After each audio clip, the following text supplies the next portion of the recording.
भेटीच्या निमित्तानं या व्यासपीठावर उपस्थित असलेले लोकसभा मतदारसंघाचे संपर्क प्रमुख, मुंबईमध्ये काहीतरी माईकचा प्रॉब्लेम आहे, सगळीकडे गेल्यावर सुट्टीच वाजते. प्रकाशदादा सुर्वे, विभाग प्रमुख लालसिंगजी, विशाखाताई, आमचे रविभाऊ मुंडे, विधानसभा प्रमुख नवीनजी, मनीषाताई, शाखा प्रमुख संतोषजी,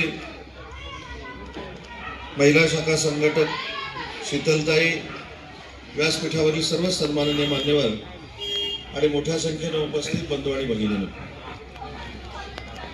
गेले 2 दिवस मुंबईच्या शाखांना भेटी देण्याचा उपक्रम माननीय एकनाथ शिंदे साहेबांच्या नेतृत्वाखाली आम्ही सुरू केला आहे. आणि सांगताना आनंद एवढाच आहे, बघा बोललो नाही तरी शिटी मारतात. आनंद एवढ्या गोष्टीचाच आहे की ज्या ज्या वॉर्डमध्ये मी गेलो त्या वॉर्डमध्ये शिवसेनेचं प्रचंड मोठ्या पद्धतीचं वातावरण आहे, धनुष्यबाणाचं वातावरण आहे. काल प्रकाश दादांच्या मतदारसंघामध्ये फिरत असताना काही ठिकाणी उभाटाच्या शाखांना लॉक देखील घातलेलं आम्हाला बघायला मिळालं. एवढी आपली संघटना मजबूत आहे. मग आपली संघटना मजबूत असताना आपल्या वॉर्डमधील, आपल्या प्रभागामधील जी काही विकासाची कामं आहेत ती विकासाची कामं करून घेण्याचा आपल्या सगळ्या पदाधिकाऱ्यांचा प्रयत्न असतो. काही ठिकाणी या प्रयत्नांना यश येतं, काही ठिकाणी आपण अपयशी असतो. पण इथल्या सगळ्या नागरिकांना मी एक आनंदाची गोष्ट सांगणार आहे की पुढच्या 15 दिवसात या भागातले एसआरएचे प्रश्न असतील, या भागातले म्हाडाचे प्रश्न असतील, या भागातले मुंबई महानगरपालिकेचे प्रश्न असतील, हे सगळे प्रश्न सोडवण्यासाठी स्वतः एकनाथ शिंदे साहेब तुमच्या ह्या संपूर्ण परिसरामध्ये येणार आहेत आणि तुम्हाला विकासात्मक न्याय मिळणार आहे. शिवसेना शेवटी विकासाची कामं करून मतदारांची मनं जिंकणं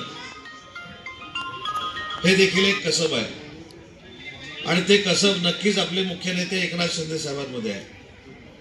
मी मगाशी एका माझ्या मनोगतामधनं त्यांचा किस्सा सांगितला. आज संध्याकाळपर्यंत त्यांच्याबरोबर मी कोल्हापूरच्या दौऱ्यावर होतो आणि कोल्हापूरच्या दौऱ्यावर असताना आज एक मी प्रसंग बघितला. तोच प्रसंग 2.5 वर्षापूर्वी मी कोल्हापूरला असताना त्यांच्या समवेत असताना बघितलेला होता. 2.5 वर्षापूर्वी माननीय एकनाथ शिंदे साहेबांची सभा सुरू होती आणि त्या सभेच्या पहिल्या खुर्चीवर, पहिल्या रांगेच्या खुर्चीवर आमची एक मुस्लिम महिला भगिनी बसलेली होती आणि तिच्या हातामध्ये छोटं बाळ होतं. ती अपेक्षा व्यक्त करत होती की तिला एकनाथ शिंदे साहेबांना भेटायचं आहे आणि सभा संपल्यानंतर ती एकनाथ शिंदे साहेबांना भेटली.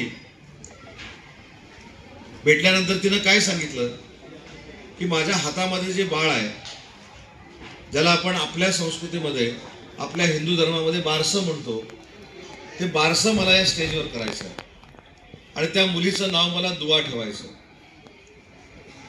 साहेबांनी विचारलं त्या मुलीचं नाव दुआ का ठेवायचं आहे. त्यावेळी त्या महिला भगिनीने सांगितलं की माझी मुलगी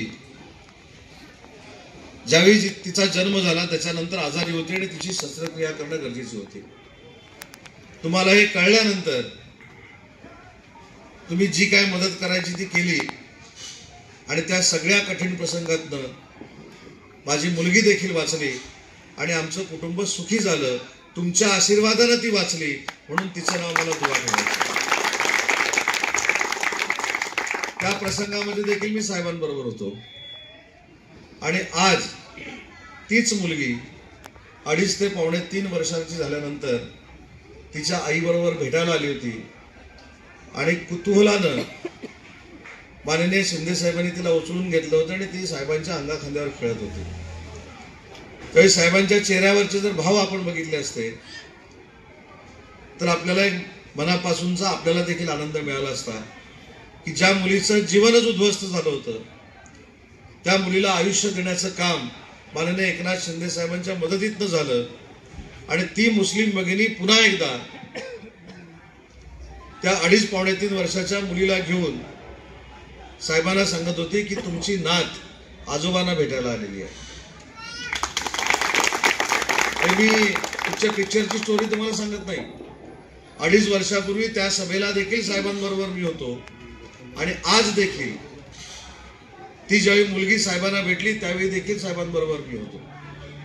त्याच्यामुळे म्हाडाची कामं होतील, एसआरईची कामं होतील, मुंबई महानगरपालिकेची कामं होतील, पण एवढा भावनाप्रधान नेता कुठच्याही पक्षाला मिळाला नाही. तो आपल्या पक्षाला मिळालाय याची नोंद शिवसेनेच्या प्रत्येक कार्यकर्त्याने घेतली पाहिजे. जास्त वेळ मी तुमचा घेणार नाही, अगोदरच उशीर झालाय. मला पुढे देखील 4 शाखांमध्ये जायचं आहे. पण एवढ्या ताकदीनं आपण काम करू की माननीय एकनाथ शिंदे साहेबांना अभिप्रेत असलेली शिवसेना या वॉर्डमध्ये बाकीच्या वॉर्डपेक्षा जास्त वाढून दाखवू. आजही आपण शपथ घेऊया, आज आपण संकल्प करूया. शेवटी शाखा प्रमुख हा शिवसेनेचा कणा आहे. गटप्रमुख हा देखील आमच्यासाठी महत्वाचा आहे. जे नगरसेवक निवडून जातात, जे आमदार निवडून जातात, ते या सगळ्यांमुळेच निवडून जातात. ही लोक घराघरामध्ये जाऊन पत्रकं वाटतात. ही सगळी पदाधिकारी मंडळी लोकांना जाऊन कन्व्हिन्स करतात, त्यांच्याबरोबर संवाद साधतात. म्हणूनच आमच्यासारखे कार्यकर्ते आमदार होतात. ही जाणीव देखील व्यासपीठावरच्या सगळ्याच मंडळींना असली पाहिजे, जी माननीय एकनाथ शिंदे साहेबांना आहे. आणि यासाठी आपण सगळ्यांनी काम करावं. आम्ही सगळे तुमच्या सोबत आहोत. मगाशी मला कोणीतरी सांगितलं की मंत्री कधीच आला नाही. तुम्ही बोलले मंत्री आले, सीएम आले ना. माननीय मुख्यमंत्री तुमच्यासाठी तुम्हाला भेटायला येणं हे तुमच्या आयुष्यातलं परम भाग्य आहे. मुख्यमंत्री आम्ही तर त्यांनी केलेले मंत्री आहोत. त्याच्यामुळे आजपासून तुम्ही ज्या ज्यावेळी मला बोलवाल त्यावेळी येण्याची ग्वाही मी आपल्याला देतो. पण तुम्ही पण पदाधिकारी परीक्षा घेणारे असतात. तुम्ही रात्री 9 वाजता मला फोन करून सांगाल रत्नागिरीत की 12 वाजता आम्हाला भेटायला ये, तर ते काही शक्य नाही. बरोबर ना. आपले पदाधिकारी पण कलाकार असतात आणि मग साहेबांकडे तक्रार करू शकतात की आम्ही उदय सामंतला फोन केला होता पण उदय सामंत येऊ शकला नाही. उदय सामंत येणार कसा? रात्री 9 वाजता फोन केला आणि बोलवलंय किती वाजता? 11 वाजता.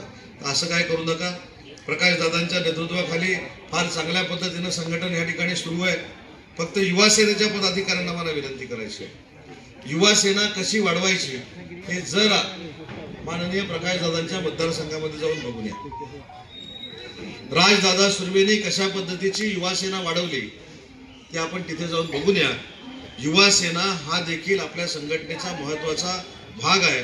युवा सेना म्हणजे फक्त घोषणा देण्यासाठी नाही, तर युवकांपर्यंत आपल्या एकनाथ शिंदे साहेबांचे आणि धनुष्यबाणाचे विचार पोहोचवण्यासाठी ही युवा संघटना आहे. त्याच्यामुळे ही युवा संघटना देखील फार मोठ्या ताकदीने या परिसरामध्ये वाढली पाहिजे.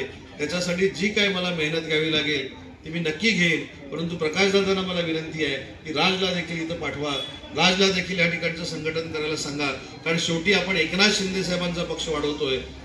तुम्ही आणि मी वाढण्यापेक्षा तो जर एकनाथ शिंदे साहेबांचा पक्ष वाढवत असेल म्हणजेच शिवसेना वाढवत असेल तर त्याला मुंबईच्या कुठच्याही भागामध्ये संघटना वाढवण्याचा अधिकार आहे, असं माझं प्रांजलपणाचं मत आहे. त्याच्यामुळे सगळ्या युवा वर्गाने